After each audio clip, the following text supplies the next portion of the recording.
everybody, this is Phoebe Smith with Love Relationships Real Talk. Today's episode, we will be talking about how to master the role of the explorer.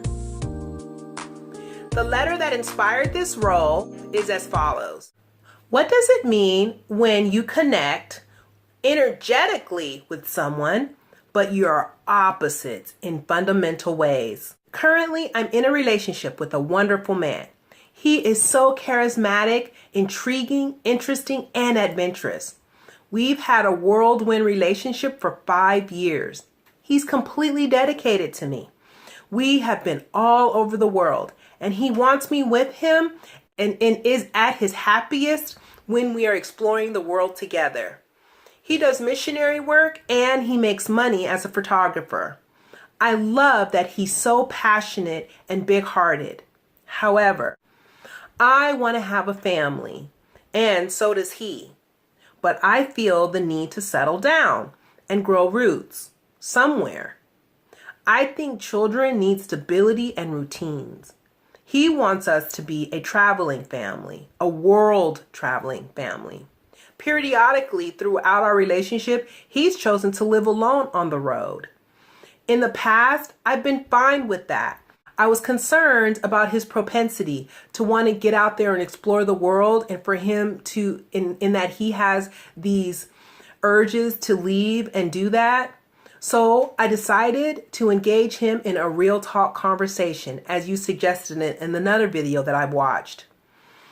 I asked him what he was willing to do to be an active member in a family structure.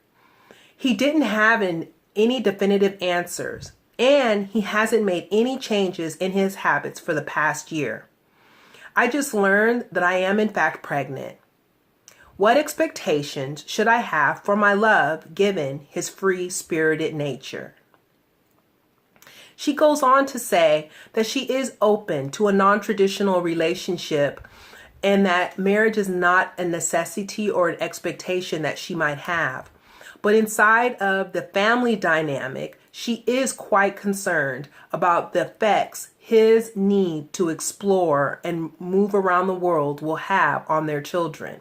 And now this sort of a mute statement in terms of whether or not she should persist with this relationship or not, because now she's pregnant and she really doesn't have a choice. She has to find a way to include the child's father in their relationship, the way that they're going to come, given who they are, or try to find a balance with their partner for them to concede in some of the things that they want to do to fulfill on their life dreams as the explorer. So again, I will go through some of the aspects as to what it is to live with an explorer and some of the cons that come into the relationship. As you can see in this viewer's letter, the cons are very evident, but the things that got this relationship started are the pros to what it is to be with an explorer inside of a relationship. So the things that drew us to the explorer in the first place, they are exciting, they're interesting, they're intriguing. All of the things that we felt so passionate about that drove us to be with that personality. It's so freeing and liberating being with a person who knows themselves and who knows what they want to do with their lives and goes for it full force. We love that about them. However, the explorer needs to move. Now, for anyone who finds themselves in an explorer relationship, I suggest they do 3 things. 1, in the onset of realizing that you are with an explorer, check in with your future plans and vision for your relationship. And then in that moment, let your partner know what your visions and your plans are for the relationship as well. Now, I see this viewer having explored explored with their love in this relationship and done all of the things that they've wanted to do, but they're not a true explorer. They had some explorer in them because they did it for 5 years and they were perfectly happy doing that. But now they want to move into another phase of their lives. But for a true explorer, that is life. They want to be on the move. They want to be living their lives full out and with passion. They take risks, and those things are great inside of a person in general. However, when you have a plan that you want to create for your future, when you have ways of being that you need to adjust to so that you can have a family in which you need to consider other people, it becomes very difficult for the explorer to live out their lives in a way that's authentic to them.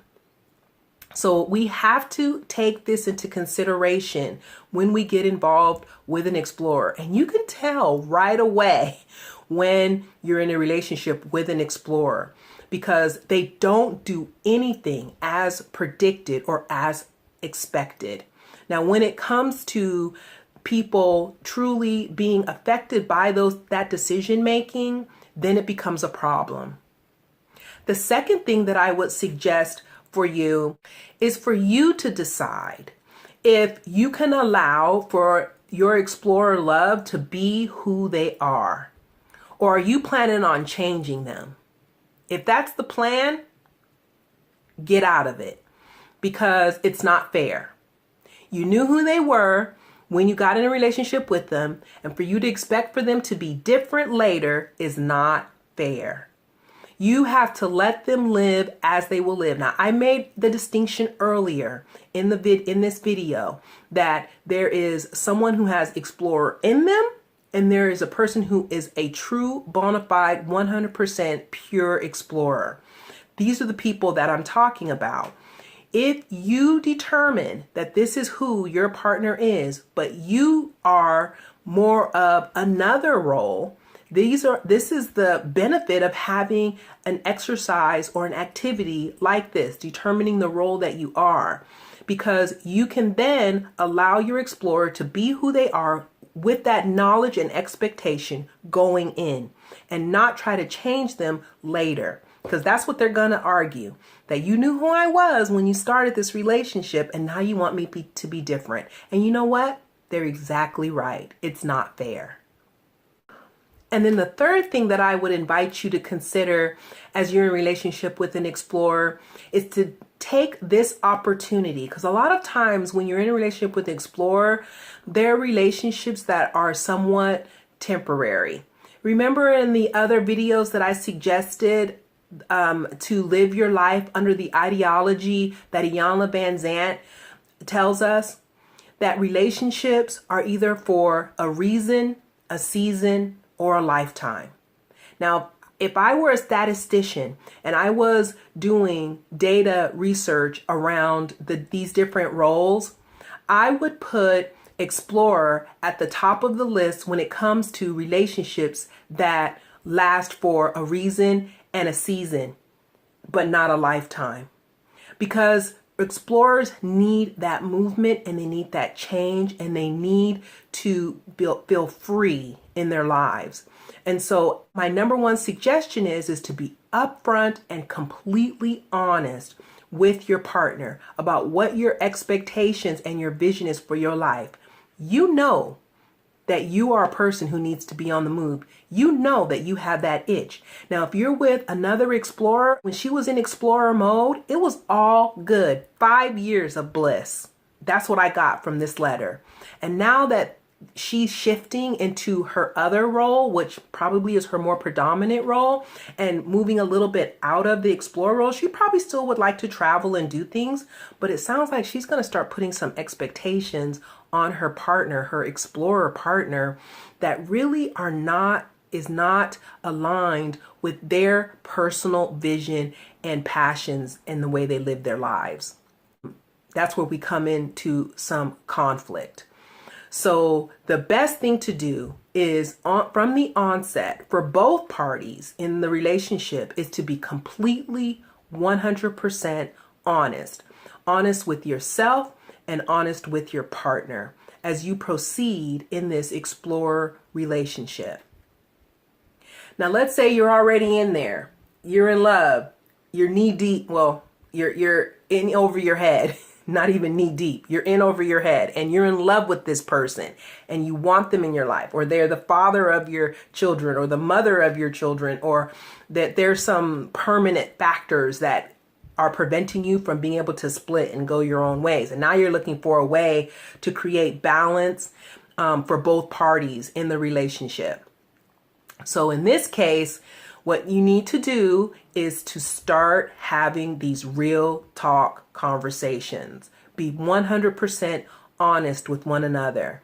And it might look like talking about letting that person live out their life passion for their own personal happiness and well-being. And then that person making compromises about how often they will do it or what kind of activities they might engage in that might put them at risk financially or emotionally.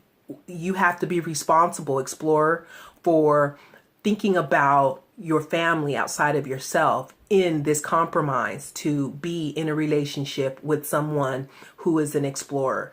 Everyone needs to take into consideration the impact of their actions and their expectations on the family dynamic or the relationship dynamic. What the explorer needs to realize is that you need to be 100% honest and upfront from the very beginning with any potential love relationship person, because you know that you have the explorer within. You've been doing it for years. You can't sit still. You get the urge and the itch to move and to go different places and to have different types of experiences. You know that you have the explorer gene within you. And it's very important that you're honest with people, because in general, when people get in a relationship, they start putting plans together. They have expectations. They have a vision for how things are going to go. And with the explorer, there is no planning. There is no vision. It's day to day living life full out. And if an opportunity or an experience comes down the pike, they're all in. And in that case, we have to consider that there are other people who are going to be affected by these decisions. So we have to be completely honest. The instability that the explorer nature brings into a love relationship dynamic is very difficult and unnerving to live with. And given that it makes for a very tumultuous relationship. There are a lot with passionate people. There are heightened emotions and points of view that can make the relationship very tumultuous. And therefore, it's really important that from the beginning, you share your vision and your intentions for your life before you include someone else in it, so that they get the understanding that, okay, this is who this person is, and most likely there's not going to be a lot of change occurring for them. And am I okay living with not knowing what's going to happen next? Am I okay with, letting go of plans that we might have made for our future, but because something else came up that the explorer really wants to dive into, then that happens. So if you're okay with that type of uncertainty inside of your relationship, then you probably would be the perfect partner for the explorer. But if you're not okay with those things and you do need stability as a part of your life, then you really need to consider whether or not your explorer love is a relationship that is meant to last a lifetime. Any explorer who comes to this point in the relationship, who's 100% explorer, when they get to this part of the relationship, they make the decision to do what they need to do for their own personal needs pretty easily. They choose that thing. Now, they're not going to say it outright. They're going to hope that you're going to go along with who they are. And there's going to be a lot of back and forth, because the reality is that they do love you. and that they do want you in their lives. Like, I fully believe that the explorer in the viewer's letter totally and completely loves their partner. However, there's a pull from the universe that tells them, go live your life. Go do these things that you feel the need to do. That is just what is inside of the heart of the explorer. But whatever happens, you can learn something from this relationship. You can learn things about yourself by being in relationship with someone who takes on life with so much passion and inspiration. But if you try to make the explorer be someone that they are not, or fit into a box that's going to restrain them from being who they are, you're going to have an uphill battle in this love relationship. And no love, my beloved, should be so hard. So I hope this helps. Please remember to like my videos, leave comments in the comments section below, and even better, subscribe. Good luck. See you next time on Love Relationships, Real Talk.